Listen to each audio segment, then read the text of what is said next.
Oh, James, wewe tena? Vipi, kuna shida gani? Mbona saizi muda wa kazi? Ni kweli nilikuwa naenda, lakini nilipofika njiani kila kitu kilibadilika.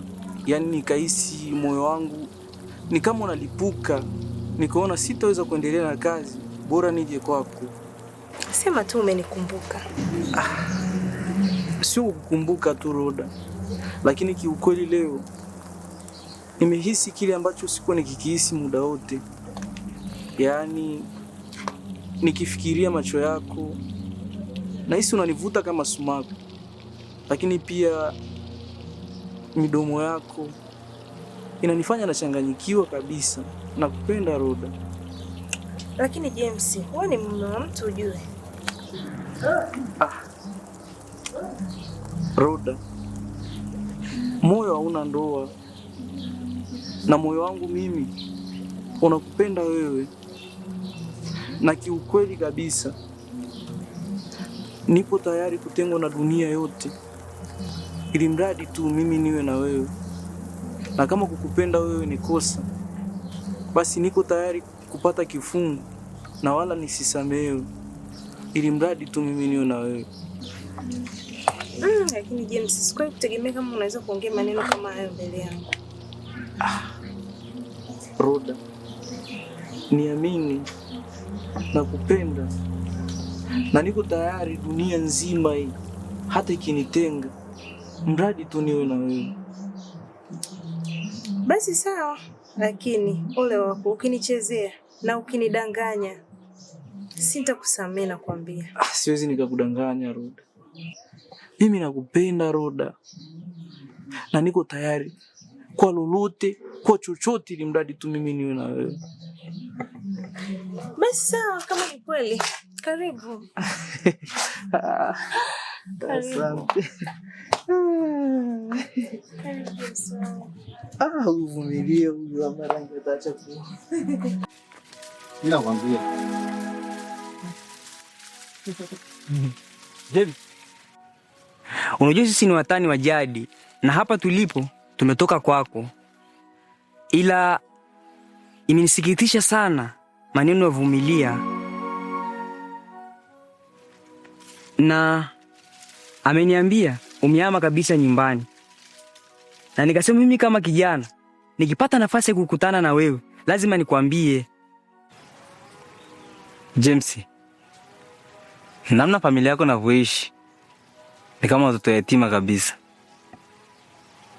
na wewe umejisahau kabisa kama una familia. James, ni kulogwa au nikupe pole? Na sio kwa sababu ya hizi kuni ulizozibeba, bali ni kwa sababu ya maisha unayoyapitia. Mpaka kuni na kazi umeacha kabisa. Na mimi sikuhurumii kwa hili, ila nawahurumia wale watoto kwa namna wale watoto wanavyoishi, walivyopoteza nuru. Nikikuangalia na wewe ni vile vile. James, hauli au? Mimi nimewasikiliza kwa makini sana, na tena nimewaelewa, lakini hapa katikati mmenishambulia na maswali mpaka nimeshindwa kujua nijibu lipi kati ya hayo mlioniuliza. Lakini hebu na mimi niwaulize ninyi maswali, halafu nafikiri tutakuwa tumepata majibu ya maswali yenu mlioniuliza. Hivi kati yenu ninyi wawili ni nani kati yenu ameoa hapa? Hakuna. Hakuna eh? Safi kabisa. Sasa kati yenu ninyi wawili ni nani aliyewahi kuonekana na mwanamke hata wa kusingiziwa akiingia naye geto? Hakuna eh? Safi kabisa. Sasa tofauti yenu ninyi na yule Vumilia kule niliyemwacha kihisia ni nini? Halafu ngoja niwaulize swali la tatu. Nadhani baada ya hapo tutakuwa tumepata majibu ya jumla kuhusiana na maswali yenu ninyi mlioniuliza. Hivi kati yenu ninyi wawili ni nani anayeona wivu kutokana na ladha ya mapenzi ninayompatia Roda? Hakuna eh? Safi. Sasa mnisikilize kwa makini. Ninyi kwanza, hakuna aliyooa kati yenu. Lakini mbili, hakuna hata mmoja wenu aliyewahi kuwa na mwanamke hata wa kusingiziwa tu. Sasa mnawezaje kunishauri mimi kuhusiana na ladha ya mapenzi ninayopata kwa Roda? James, familia yako, sisi hatukushauri kuhusiana na mapenzi. Sisi tunakushauri kuhusiana na familia yako. Inateseka James. Sasa Ebu naomba mnisaidie katika hili. Na ngoja niliweke katika namna nyepesi na rahisi kabisa kueleweka kwenu nyie wote wawili. Hivi kwa mfano, ikatokea leo mimi nimemwacha Roda. Ni nani kati yenu anaweza kunipa ladha ya mapenzi mimi ninayoipata kwa Roda? Jinsi ya madharau sasa. Sio madharau. Jinsi ya madharau sasa. Sio madharau. Jinsi ya madharau. Kwa hiyo sio unatufanisha na Roda au? Sasa kinachowauma nini sasa? Kinachowauma nini? Kama si unamuonea Roda kwenye mpira siendi tena Roda nyumbani. Jinsi ya madharau bana.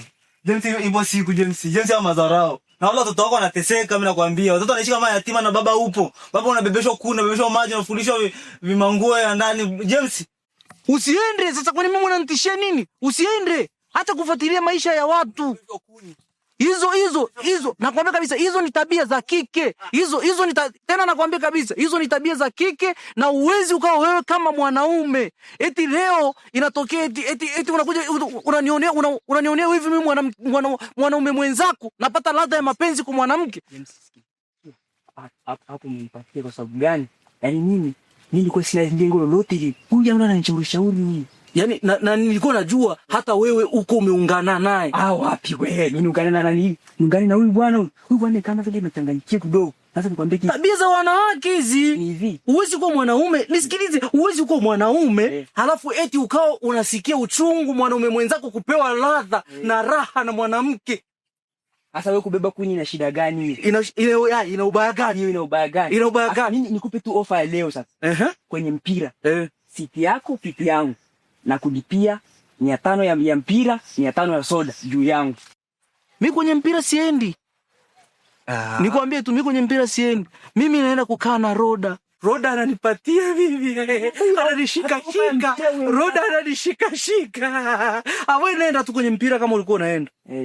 Sawa, lakini sasa unajua watu wanazungumza vibaya ni wambea, lakini mimi nakwambia hivi, mimi niko na wewe moja kwa moja. Wewe ndio mwanaume sasa. Wewe ndio mwanaume sasa. Wanaume ndio tunatakiwa tuzungumze maneno ya kiwanaume. Sio mwanaume unakuwa unaungana na wanawake. Unakuja tu na kwanza utanishaurije mimi? Hujawahi kukamatwa na mwanamke, hujawahi kusingiziwa mwanamke, huna mtoto wa kusingiziwa, hujawahi kuishi hata na mwanamke, hujui raha na ladha ya mwanamke, unakuja tu unanishauri, sio alo. Tarikuta hapa. Wacha, siteseki, mimi siteseki. Mimi napata mapenzi. Mimi napata mahaba. Asinishauri mtu yoyote. Mimi na enjoy.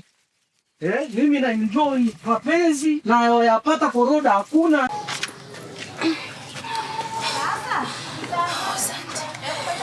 Naomba sema kweli. Haleluya. Nimekosea sana. Hakuna kitakachoshindikana mbele ya Mungu. James, naomba ufuate maneno haya. Naomba mnisamehe. Nisikilize binti, naomba ufuate maneno haya. Sema Bwana Yesu. Bwana Yesu. Nimekuja mbele zako.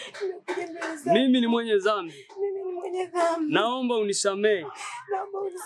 Futa jina langu katika kitabu cha hukumu. Futa jina langu kwenye kitabu cha hukumu. Andika upya majina yangu. Andika upya majina yangu kwenye kitabu cha uzima wa milele.